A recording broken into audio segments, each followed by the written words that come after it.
Vieš, čo väčšinu mužov odradí, aj keď sa o teba zaujímali? Nie je to tvoja sila, nie sú to tvoje emócie a niekedy ani nie tvoje štandardy.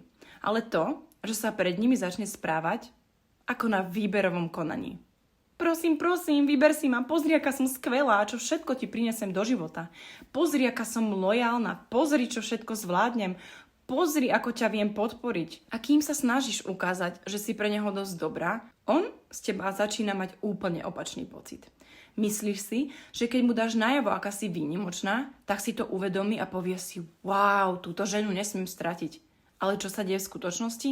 Začne ťa brať ako samozrejmosť a začne robiť úplný opak. Prestane sa snažiť.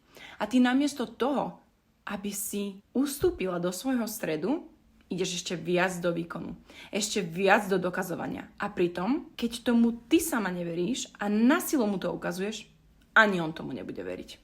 Pretože muž cíti, keď je za tvojim úsmevom neistota. Keď ho chceš presviedčiť namiesto toho, aby si len bola. Keď hráš rolu namiesto toho, aby si verila.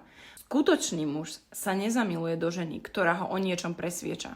Zamiluje sa do ženy, ktorá sa na nič nehrá, ktorá je skutočne v kontakte sama so sebou, ktorá necíti potrebu zapáčiť sa a práve preto si ju chce vybrať. A presne s týmto ti pomôžem v balíčku Sebavedomá za jeden deň. Pozrieme sa spolu na to, prečo sa ideš rozkrajať pre mužov, ktorí ťa nechcú, kde si sa to naučila a ako to v tebe prepnúť, aby si už nikdy nemusela robiť viac, ale vedela, že stačí, keď si.